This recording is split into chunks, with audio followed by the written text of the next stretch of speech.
welcome, welcome to Strictly Speaking. Thank you for joining us tonight. This is our 27th episode. Can you believe it already? We're at 27. And I want to thank you all for tuning in and supporting Arts NC State, supporting NC State, and supporting University Theater. So let's get straight to it. I want to introduce our guest tonight, a retired visual effects production executive from Sony Pictures, Imageworks, and Lucasfilm's Industrial Light Magic.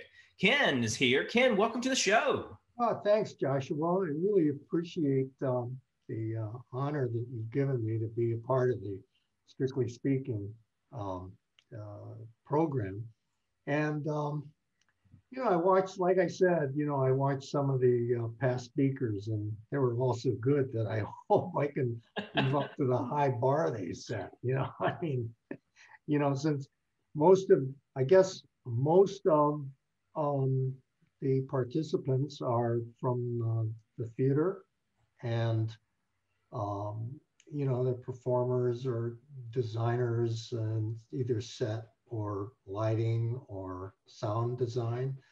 I'm coming from the film side, and my business was the one where we shot the live action performers. So that's where I'm coming from. And but I guess what I'd like to do is kind of show some examples of the work that I was involved in, so that it would, I guess, help kind of set what I do against the theater side. So, when I'm talking about visual effects, you'll kind of see what I'm talking about, okay? All right, so, yeah, we'll go ahead and roll. All right, here we go.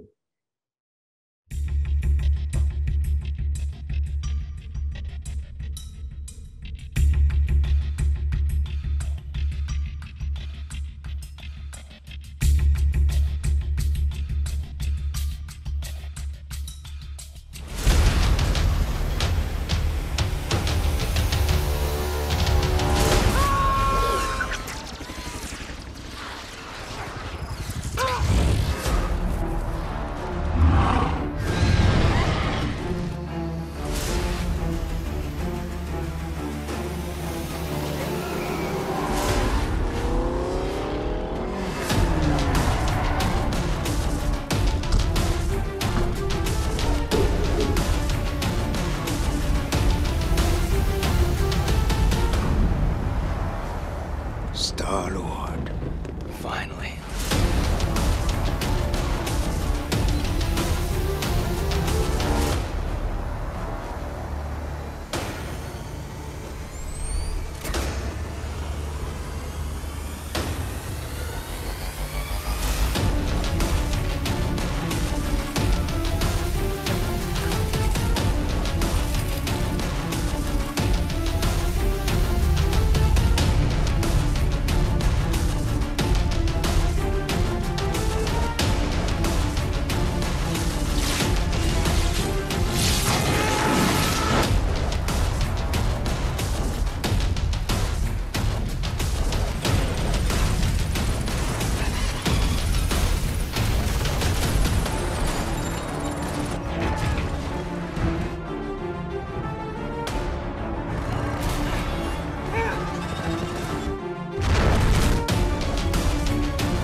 Man, that took a lot of work, you know. I bet it did. Whew. So, okay, well, let's get down to it. What kind of work did it take, Ken? Like, how were you involved in these things, and what did you do? What does a vice president of Sony Pictures mean? Well, the actual job that I did was more of a management role, and I wasn't directly involved in actually doing the work. However, I managed the artist that did the work. And along with that, I mean, it was Sony's job was sort of like the culmination of all of the experiences I've had throughout my working career. And I really learned the visual effects side and getting into the motion picture business from my experience at Industrial Light and Magic. And then from that experience where before I was more involved in the productions at ILM. And then when I became a vice president at Sony, I took on more of a larger management role where I was a vice president of artist management and recruiting and academic outreach. But on the artist side, I had managers that reported up to me, and it was their job to help place the artists on the shows. And where when I was at ILM, I did that myself. So at Sony it was a larger job, but I did, I was involved with the productions, more on a larger, a bigger view of the production rather than just taking care of the animation or just taking care of the creature development like I did at ILM. At Sony, it was taking care of the whole production. And it was, I was wondering, can we back it up then and tell us, where did you get your start? How did you start in the entertainment business? Yeah, it was a pretty long process. I mean, from an early age, I was always drawing, and I was always interested in drawing and art, and I was sort of attracted to animated films, and then it was Disney and some of the Saturday morning cartoons. I loved watching those.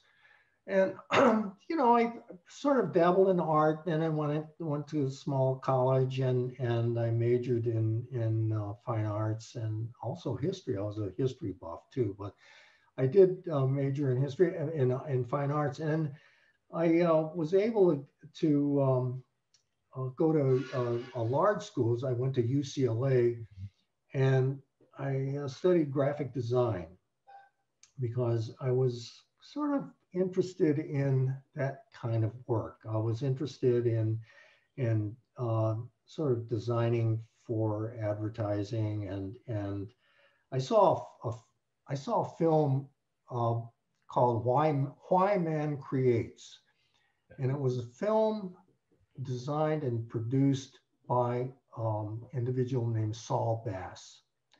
And Saul Bass was sort of the dean of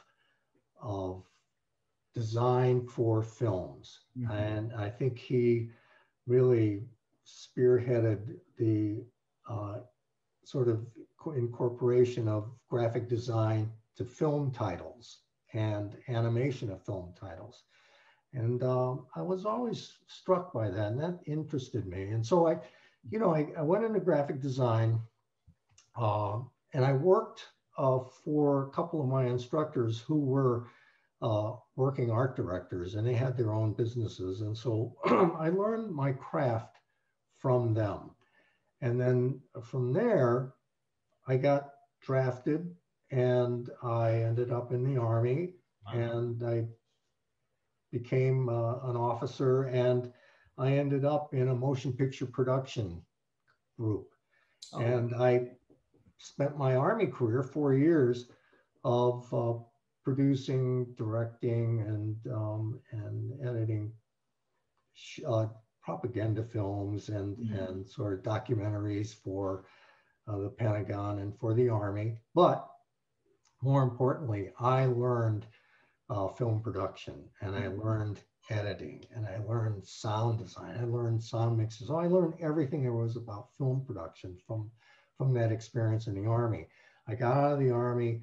I ended up as an art director for a small design shop right outside of Washington, D.C. But the neat thing about this little design shop is that they had an animation camera. And I learned how to do animation there. And we did title work for TV shows, and we did these short little animated clips. And it was kind of crude back then, but I really learned how to do, how to draw on cells and how to paint them, and really how to produce that kind of work. And so from there, I got a job as a creative director for a video production facility called Interface Video in Washington, D.C. And then they had the sort of the beginnings of the computers that created three-dimensional models and characters. And they also had the early stages of a digital paintbrush called a paint box. And they had these editing systems. And they also had a huge motion control camera that shot 35 millimeter film. So what we were doing is we were incorporating digital work on the 35 millimeter films for commercials and for TV shows. And also at that time in Washington, D.C., the Discovery Channel was going. Smithsonian had a channel, and so did National Geographic. So we were doing inserts for them and sort of animated titles. And then around the early 90s, my wife got a great job offer from Sunset Books in California, in Menlo Park, to become the president of Sunset Books. So we pulled up stakes from the East Coast, and then we went to California, Northern California. And then I was sort of looking around. It didn't take me long. I got a job offer from ILM. And at that time, they were just finishing up Jurassic Park. They just wrapped up Forrest Gump. And they had in the wings 3 really big films that involved full-up digital characters. One was Casper, the other film was a Dragonheart, and then they were in the early pre-production stages of the Star Wars prequel, episodes 1, 2, and 3. And so almost overnight, ILM was cast into the digital world. I think George Lucas came and talked to us once, and he said that he sort of likened the use of computers in motion pictures and how computers will change how motion pictures are made to how sound was introduced to film. And he says it's the same thing, he says it changes how films are going to be produced, and it's going to change how audiences are going to view films. And he saw that the computer, even after Jurassic Park, he said that he knew back then that this was going to be a real significant change in how pictures are done. And he was right, because now there isn't a film that is seen today that did not go through or have been touched by a computer. I mean, everything you see today. But anyway, going back to ILM, because of the growth in the digital side, they started bringing in all kinds of artists and trying to teach them animation. And these are traditional animators from Europe and all over, and we had to teach them how to animate, how to use a computer using their animation skills. And that was kind of interesting because some of these guys had never typed before. So we had to teach how to use a keyboard, and that was really interesting. And And you know, of course, some of them didn't make it. It was too hard. But that was the early stages of computer animation, getting these guys together. But they needed managers. They needed somebody to kind of get this group together and sort of develop some kind of infrastructure, and you know, talking about all the personnel stuff that goes into it, and how do you review these people, how do you figure out their pay scales. I mean, it was all of that, and it was stuff that was never done before. We were sort of on the ground floor. So I gotta say that all my experiences from the early days of graphic design and learning animation, you know, doing these simple things, and learning simple digital video effects, working at interface, all of these experiences, I think, sort of armed me for taking on this management role. I wasn't really looking to do a management role. I was really interviewing to be a producer, but they needed people like that. And I think my skill set and my experience really fit in well with what they were looking for. And so, yeah, we were on the ground floor of this whole business, and it was really exciting. It was interesting. It was exciting. It was scary because nobody knew what we were doing. You know, we were sort of kind of inventing everything, and so, you know, I kind of joked that, you know, that's since we started it all. I mean, that's the reason why this business is all screwed up, you know, because it all started that way. No, I'm just kidding. But that's in a nutshell, it's how I got involved in the business. So yeah, it was it really was an interesting time.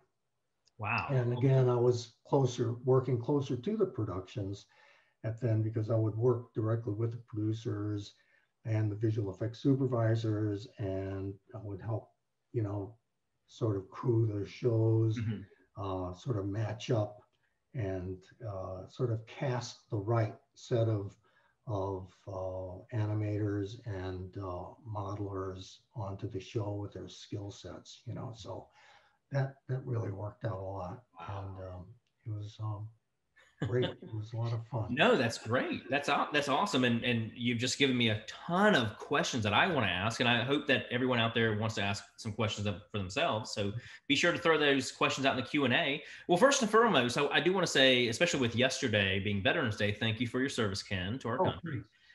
I do want to ask you, so you've gone to this management role. You used to be more involved with the with, you know, hands-on things. Yeah. Do you miss it? Do you miss being, you know, having your hand on the actual artwork? Yeah. Yeah. And well, let me. Okay, I miss the creative side, but I was, you know, because the work was more digital, I wasn't that versed in using a computer, because when I was at school, you know, going to school and learning graphic design, we didn't have computers then. So everything was done by hand. And even in the early days when I was an art director at this design shop, you know, we were still doing stuff by hand. We were still using X-Acto knives. We're still, you know, ordering type from a type house. We're still doing paste ups. And you know, today, so, you know, everything's done on a computer. And I mean, Photoshop wasn't invented then. So yeah, and so when I got to ILM, the tools that they were using were pretty complicated, you know, and you really had to know something about computers, except for the animators. Now the animators, they only had to use this little portion of the software, you know, and that time, back then, the software that they were using was called Soft Image. And it was a huge software program where it did everything. But for the animation, for, you know, just taking and moving pixels around, you only had to use this much of the software. So we're just teaching animators how to move the characters around. And that I was never a character animator and a performance animator. So I wasn't that good at it. And so, yeah, I didn't do any of that work. So, but I do miss the planning stages. I mean, I was able to do storyboarding because I can draw pretty well, and I miss the actual hands-on where you're actually touching something, you're holding a pencil. That's what I miss. So you know, after I got out of, you know, after I retired, I drifted back into painting. So. Okay. Well, can you take us through the process of a film and what, especially with your time at Industrial Light and Magic, take us through, you know, do you see the script, or were you given a piece and just said, we need X, Y, and Z landscape, or X, Y, and Z this? Like, yeah. Well, ILM was a facility, meaning there's a difference between what a production company is and what a facility is. A production company is the creation of content. Mm-hmm. You know, they're the producer, they fund it, they create, they write the script, they produce it. What we do is just the portion of the visual effects. So ILM was a work for hire company. Mm-hmm. So we would get a script in, let's say Saving Private Ryan, for example, and we'd get the script, we would read through it, and then we would sort of outline all of those areas that required our work. Mm-hmm. You know, like for example, there was a scene where they're, you know, walking up this sort of like the sand dune, and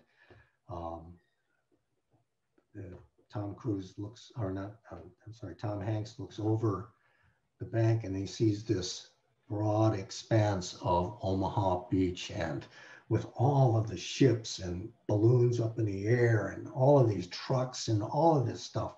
Well, when they shot the scene, there was nothing there, nothing. There's nothing, you know, the pan was over. So we knew that we had to create that whole background. So that was a job. And then there were things like, yeah, we had to put in explosions. We had to put in bullet hits, you know, we'd have to put in blood stuff here. And so a lot of that, you know, we break it out in the script. And then once we get the script, and then we break out what effects needed to be done. The visual effects supervisor would sit down and then would go over and they'd say, well, this is how it's going to have to be done. We're going to have to send some people on location. We got to do this. And then you have to start budgeting for that. And then you'd figure out what this was going to take, how many people, how many man hours it was going to take to create the work, and then assign a price to it. And then that's what your bid is, and that's what your budget is. So you call the studio, and you know, at that time Steven Spielberg was helping. I think it was a DreamWorks picture, and so we tell them this is what it was going to cost, and they said, okay, all right, that's a lot of money, but let's do it. And then once the live action was shot on location, and then the film would come back to us, then that's when our work would start. We digitized the film, and then all those pieces would start going out to the various departments, you know, where we have either rotoscope or match move, animation, modeling. And some of these jobs can happen before the live action was shot, because we knew we had to build an LST, you know, a landing ship. And we knew we had to build trucks, you know, a deuce and a half. We knew we had to build Jeeps. We knew how to build helmets. We knew that we had to build a German 88. We knew how to build all of these things. So these are all digital models that we knew were going to have to be inserted into the scenes. And while the modelers were building all that, then once the film got back to us, then we'd start the actual manufacturing of putting all the effects and the digital stuff in the film. Then we call it compositing. We take those images and composite onto the live action plate, and then it would go, there you go. Yeah. That's it. That's it. There's the. That's it. That's exactly it. Where did that come from? I just found it online. Google is amazing, isn't it? That's terrific. That's exactly right. So you see all those people down there? Mm-hmm. Well, when that was shot, there was just one group. You see this group down here? That was the only live action, and they would be marching up the street. And then we would replicate that. There. All these people. Wow. So, yeah, it's really cool. That's great. I'm glad you did that. Good for you, Josh. See, I can work at Industrial Light and Magic. Just no, that was neat. That was great. So yeah, so all of this stuff right here that you were seeing, you know, all of it's is created. So I do have a question about that. Is you know, are there historians, or are there, like, what is the research involved for a company, like a facility like Industrial Light and Magic? Like, how much research goes into ensuring that those ships and those balloons are accurate? No, a lot. You know, of course, they would have military advisors on hand, and we would actually get blueprints and drawings, either from, you know that publisher Jane's, like Jane's Fighting Ships of the World, or Jane's Aircraft. You know, there are these big books that you find. Yeah, there's a lot of information from there too.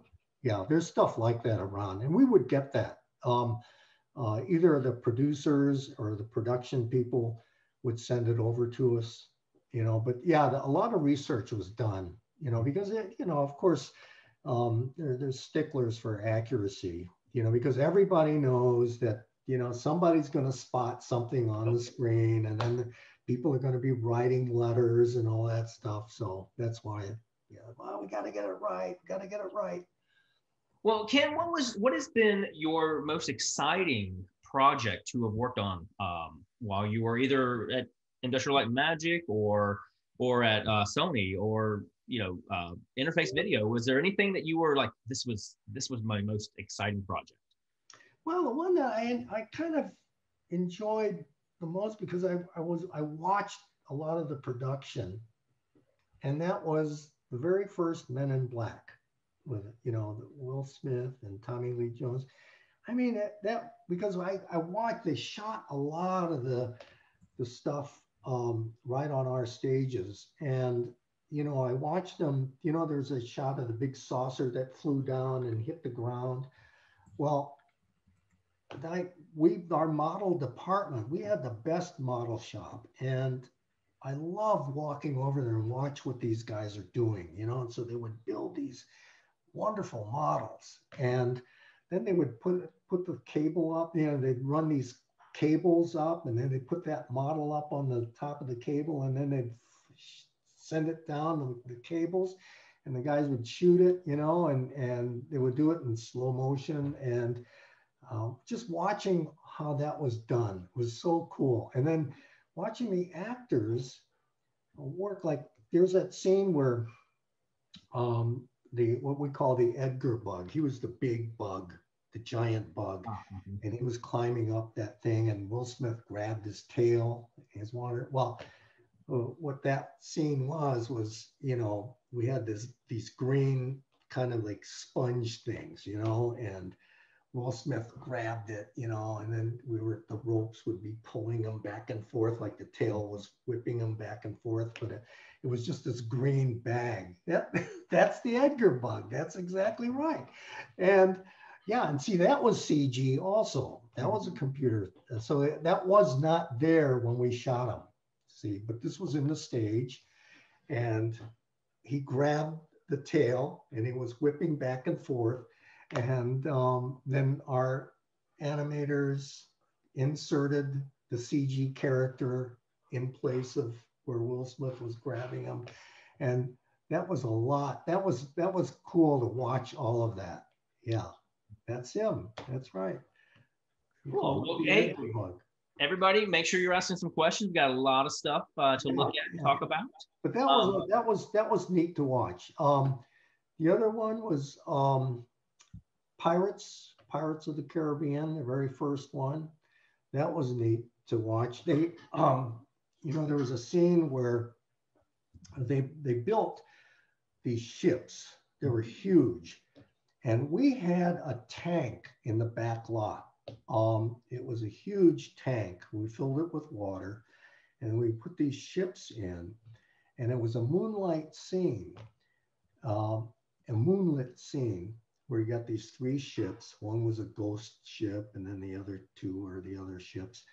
And you wanted to kind of replicate what the moon, well, how the moon would illuminate these things. So what they did is they filled a balloon with, I think it was helium. It was an inert gas, which wasn't, it wasn't flammable. And they put an arc light inside this balloon, and the balloon was huge.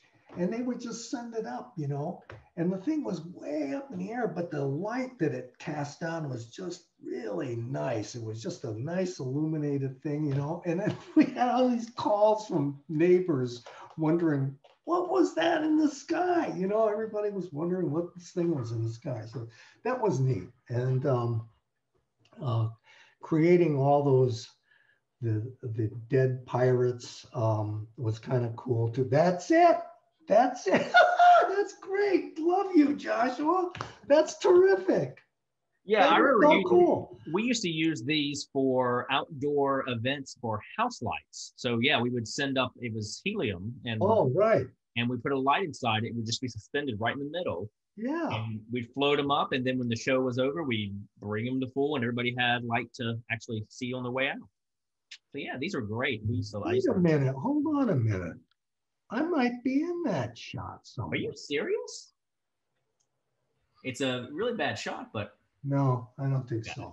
No. That would have been amazing. No. That's neat. God, you're terrific, Josh. That's great. Yeah. So, and you were talking about the character work. So, what is, so, okay, you mentioned character animation. You mentioned there were other animators. Right. Kind of give us a, okay, well, the big difference in the types of animation is that, you had animation that sort of, all animation is replicating live action stuff, what you see, even the cartoon characters, because everything has to be based in our environment, like even a cartoon character like Bugs Bunny or Elmer Fudd, they have to have weight, mm-hmm. and they have to look like they're in our gravity, Okay. And so we're very conscious of replicating reality like that. That was the first thing that all of our animators are taught to do. But where it's different between like an Edgar bug or a T-Rex, for example, that's really what we call effects and I guess what we use the term mechanics and physics animation, where you have to show a T-Rex weighing 2 tons, and how the weight is reacting to how his whole body shifts when he's walking. And the other side, where you have these animated characters, like in Hotel Transylvania or in some of the other shows that we've done, the characters are performing, and they're really acting, so you really have to know about, and this is going towards you actors out there, it's really all about, showing emotion and being able to have a convincing emotion. And you know, you really work with the eyes, and that's really one of the keys. I have a funny story about acting. We were doing a film called Hulk, and it was directed by Ang Lee. And Ang Lee, you know, directed Crouching Tiger, and he was a great, I mean, he really loved working with actors. Hulk was the first time he's ever been involved with digital work. I mean, he was a newbie, you know, and so he really didn't understand the process and how it took. So he would be talking to the animators, and he's talking about as if Hulk were an actor, a live action actor. And he would say, you know, I want, you know, when you're doing Hulk, you know, I want to see I want to see him really thinking about it. And I want to see this pensiveness over his face. And I want to see this whole thing change his whole outlook. I want to just see the way his thought process is changing his face. And the animators are sitting down there and they're thinking, well, does that mean we have to move his eyebrow down? And does that mean we have to move this cheek up? And they're trying to figure out what he's talking about. And then Ang Lee got so frustrated because the animators would go back and they would think that this is how it's done. And then and then it would take like 3 to 4 days because, you know, they'd have to do the work and then they'd have to go into rendering. And then the computer had to spit it back out. And then he'd have to see it to say, I don't think so. You know, we got to do it again. And that was so frustrating to him because he's used to, you know, getting an actor sitting down and say, okay, take one, shoot it. You know, nah, that's not right. Do it again, shoot it. You know, but with a CG character, you have to have it so precise because it took so long to get those sort of like those subtle features on the face and everything to look exactly like the way the director wanted it to look. Yeah, that's it. It's right. Yeah, that's right. Yeah. Show anger. That's right. That's not anger right there. Yeah, no, that's. Well, we have a couple of questions, Ken, from our audience. Let's start with DJ David Jones. For historic settings, have you ever ran into a conflict between what would be more historically accurate and what would match the viewer's expectation of what things should look like? Boy, you know, that comes up a lot. That really comes up a lot. I know that there have been films in the past where, you know, realism was kind of pushed for the sake of the story, you know, or, you know, where accuracy was kind of cast aside. There were little things like, you know, I mean, even in Private Ryan, there was a case where there was a motorcycle that was used and somebody later on said, well, you know, that really wasn't manufactured till 1954, you know, but you know, there's a little things like that happened, but I can't give you a specific. I just have to think about that, you know, but I'm sure I can come up with some examples. VG, I'm sorry, I can't really think right now.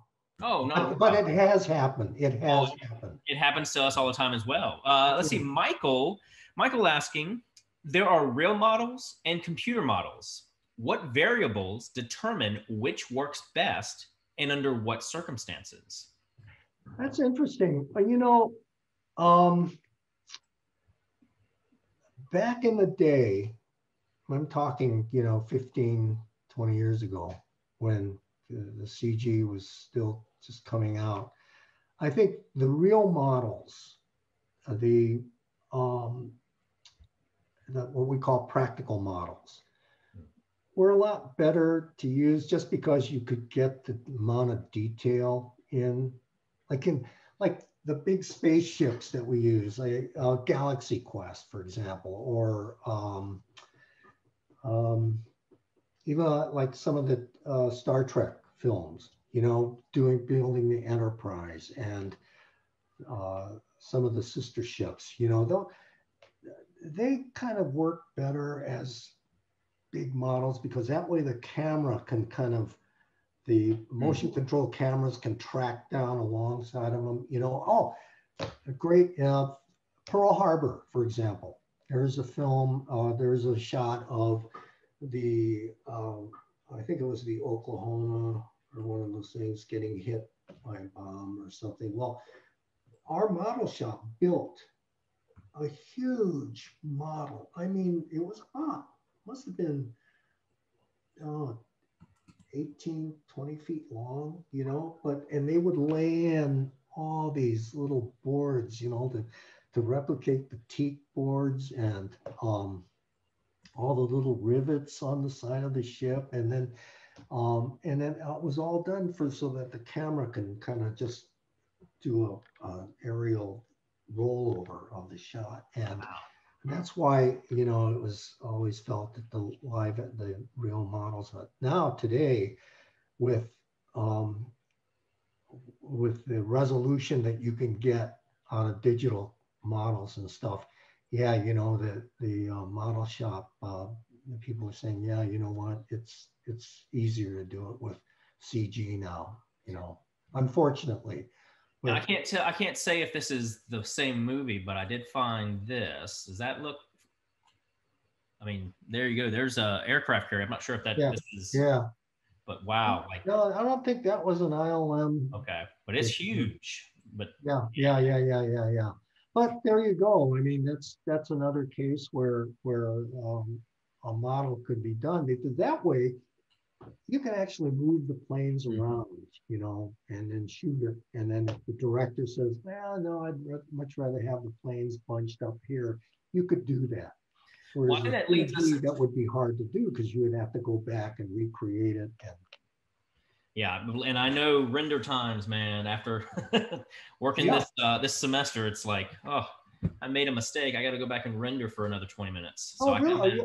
Are you taking a computer graphics course, or are you doing something in? No, I am learning from Google, as I said. We're learning as we go. It's 2020. Oh, neat. So yeah, that's great.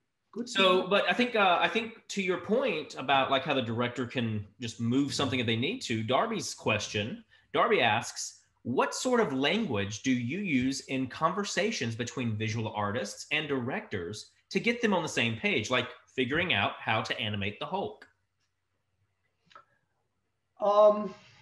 Yeah, it really, it's not that difficult, it's you're just talking in normal language, because you need to hear what the director wants, because that's who you're taking your direction from, So if it is Ang Lee or somebody like that, then, he's telling you what he wants, and then you have to come back. But in this case, for Ang, you have to tell him, well, we can do that, but you have to be a lot more specific as to how you want the face to look. Mm-hmm. And, because you're not really dealing with a live action actor, you're dealing with animators who have to move this big digital character, and they have to do it so subtly, and they have to do facial motions that will able to sort of depict the emotion that you want. And that's really what you're doing. Some directors will they'll take their the direction from the visual effects supervisor. See, because on a lot of the films, the key creative talent on our side is the visual effects supervisor, and his role is to be the sort of the liaison with the film's director. Like Steven Spielberg will always use Dennis Muren, who is the senior visual effects supervisor. Dennis just retired, so I think it's Roger Guyat or something like that. But anyway, and Dennis's job was to realize Steven Spielberg's vision on the film. So Spielberg would sometimes will look at the dailies and he'll say, well, I want this and this and this, but more often than not, he'll be talking to Dennis, and Dennis will come back and say, well, Steven wants this to do this and do this. So he's the sort of the interpreter. Gotcha. And I assume storyboards are a big part of that conversation with the director. Yeah. In fact, we've got some I'd like to share from this is Hotel Transylvania. Oh, yeah. So I'd love to just like kind of show these. Oh, good. Yeah, this is, when you're doing story development like this, the first, it goes in it's a long process, because you first, you come out with the script, that's the written word, and then you come out with character design and you figure out what the characters are going to look like. And then you go into production concept design, what the environments are going to look like. Then you go into the actual action of the actors. And this is where the storyboards come in. And animation is one area where there really isn't a whole lot of room to make changes once you get to this point. And the way to make changes in animated films is way up in the story side, because you got to lock the story down. You got to make sure the story is exactly what you want. And then you go into this process, because once you get to this stage, it's locked and you can't make any changes, because it's costly and it's just too much. Because by this stage, you would have already recorded all of the talent. You would have recorded all the actors, so that the animators are using the voice tracks to key the animation, so that's kind of interesting. Now they have it where when you have characters that are resembling humans, like for example, Dracula. I forgot the name of the actor who plays Dracula.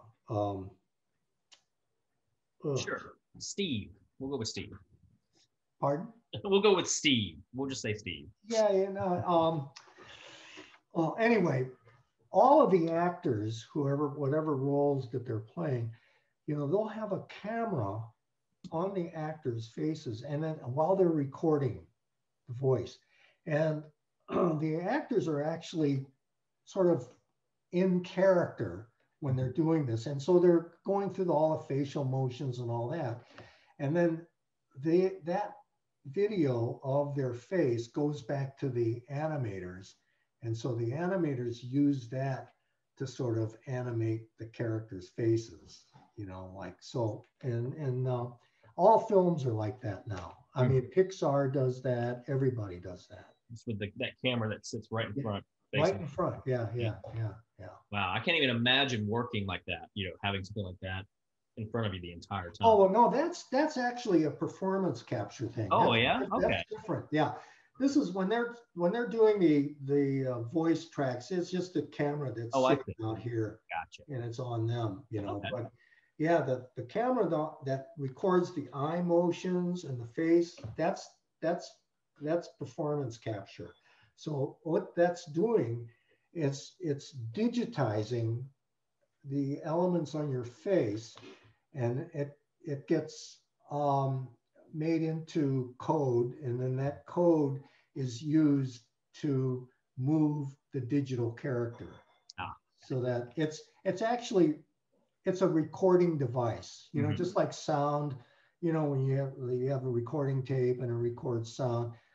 These things record motion, and that data goes in to drive the digital characters. Like, Lord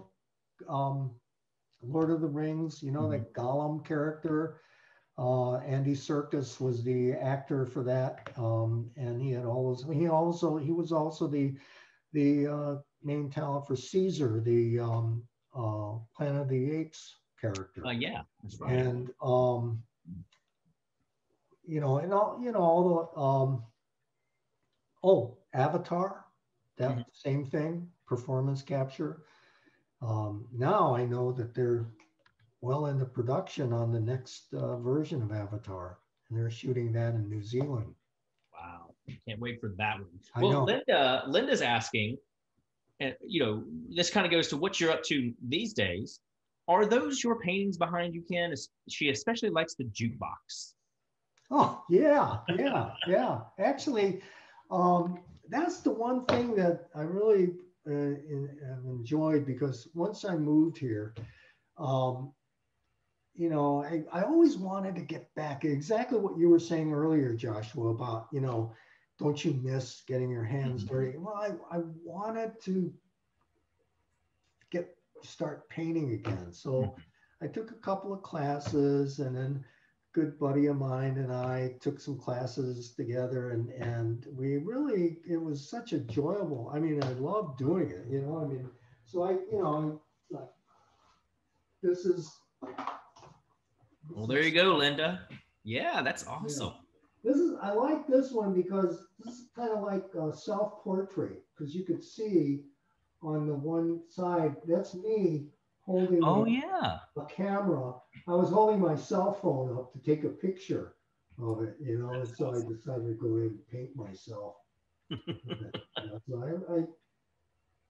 you ever want to see a jukebox like this, go to now I can't remember the name of the place. The something diner, the Shiny Diner. Yeah, Gypsy Shiny Diner. Yep.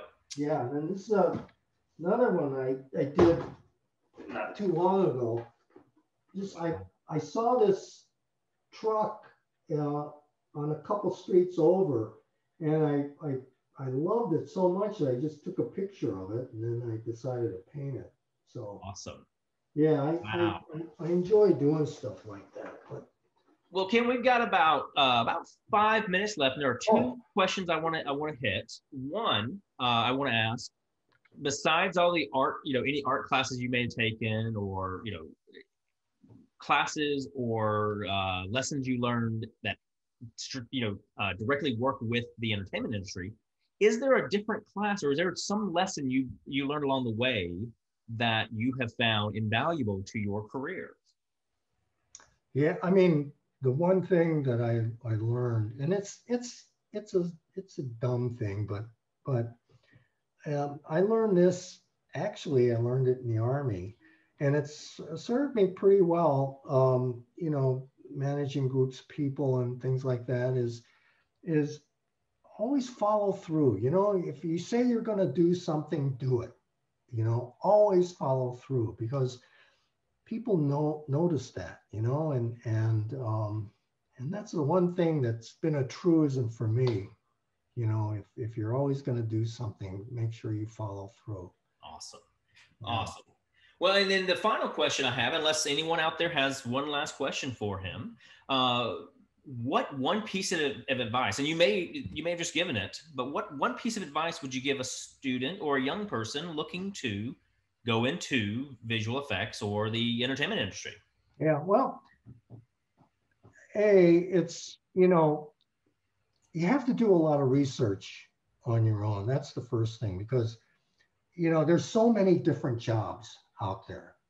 And the best way to really find out more about the industry is go online, and all of the studios, and for Google visual effects studios, and you'll get a whole listing of all kinds of studios. And each one of the studios has, they've got a website.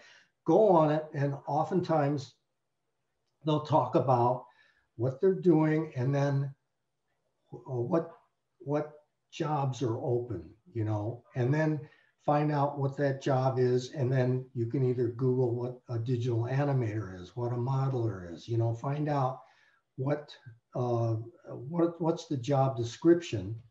And then, you know, if it's something that matches your skill set, then the next thing is you find out kind of what it's going to take to get you out there and get you hired. And the first key and this goes for anybody today uh, uh, looking for a job, is you got to get on LinkedIn. You have to have a LinkedIn profile because every recruiter that I know they use LinkedIn. That's kind of like the new Rolodex, you know. And for those of you that don't know what a Rolodex is, this is a Rolodex. It's a bunch of things like this with addresses. And see, this is kind of like belongs in a museum now because nobody uses these things anymore. I just kind of found this because I know I use terms sometimes and I have to catch myself because I'll use terms like Rolodex, or I'll say, oh, you know what? Show a bunch of slides, you know, and then somebody says, what's a slide? You know, nobody knows what a slide is.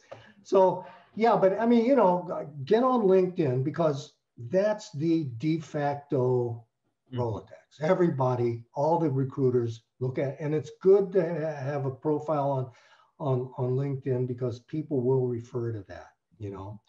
And if you're an artist, you have to develop a reel, you know, and to show your skill set. And, you know, there's all kinds of tips on what makes a good reel. In fact, there's a video of me talking about reels.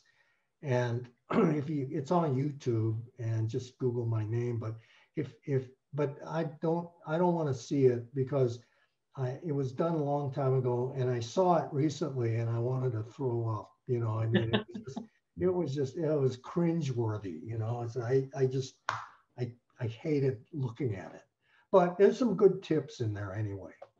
But again, there's, you know, going online, doing your research, learning about the different jobs and seeing if they match up with your skill set, find out what types of work they're looking for. And,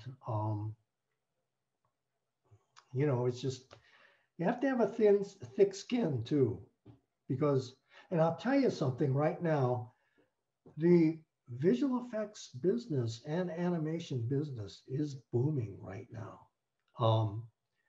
You know, before there were basically 6 major studios that were producing all the work. You know, it was Sony, DreamWorks, Disney, Warner Brothers, Fox, Paramount, whatever.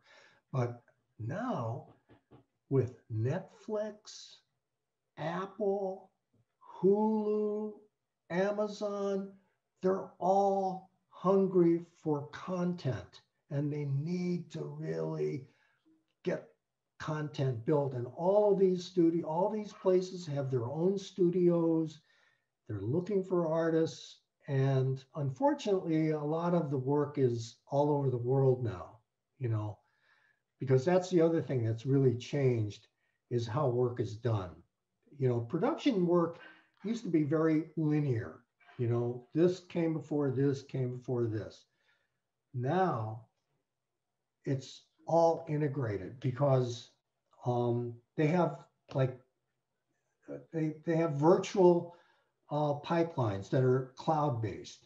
So a person in India and a person in Texas and a person in Raleigh can be working on the same sequence, sharing the same elements on the cloud, but working independently, but then also working together, you know, and that's how things are happening. And stuff, you know, there's a great company right here in Cary called Epic Games, and they developed this software, and it's called Unreal Engine, and it's a game engine that allows you to integrate elements, CG elements or effects simultaneously while you're shooting the actors. So, for example, if you're shooting live action actors, you can insert models and you can insert characters that these live action characters are interacting with, and this is all in real time, and it's really amazing. Also, there's like they used to do green screens, and you shoot the actors against green screens, and then you composite the scenes behind them. Now they have these LED backgrounds which can project live action backgrounds and sometimes they can move with the actors. It's so amazing. It's unbelievable what they can do today. So it's crazy. Our guest Tuesday night with University of Cincinnati, they're doing a lot of Unreal Engine work. Oh, good. Yeah, and Joshua, I can send you, this is for those out there that are interested in learning a little bit more about the virtual production stuff that Epic Games produced this really good handbook about visual production or virtual production. And I can send you a link and you can download this handbook because it's so good. It is excellent. And I really recommend it to anybody who's interested, but I really recommend it to teachers. That'd be great. I'll send it to you. I know at least one person on this call, Darby, would love to get a hold of that. Yeah. I'll send it to you and that's great. On. Well, Ken, thank you so much for tonight. There's so much to talk about. You had such an illustrious career. I'd love to, hit more, but we're out of time. Oh, well, I hope I was okay. I wasn't sure, and I wasn't sure if I was going to be sort of appropriate. I think you did. I think it was awesome. Now, this is great. And I'm sure our attendees tonight would agree that this is awesome. I mean, already we got people saying, yes, please send me stuff. And yes, you are wonderful. Thank you so much. Thanks, Ken. Yeah. So thanks, Darby. Thank you. Yeah, no, we're great. And in fact, usually we run a little, what's coming up next, but I'm going to actually run the Cheshire Cat video you had sent me about animating him from Alice in Wonderland, from Tim Burton's Alice in Wonderland. Do check us out, everyone. Next week, we have a few more guests coming up throughout the rest of the semester. And if you like what you saw here tonight, everyone, please consider becoming a supporter of University Theater by becoming a donor today by visiting go.ncsu.edu. Thanks again, Ken. Thank you all. And thanks, Joshua. And thanks, everybody. Thanks for tuning in. I appreciate it. Take care, Ken. Thanks. Bye-bye. See ya.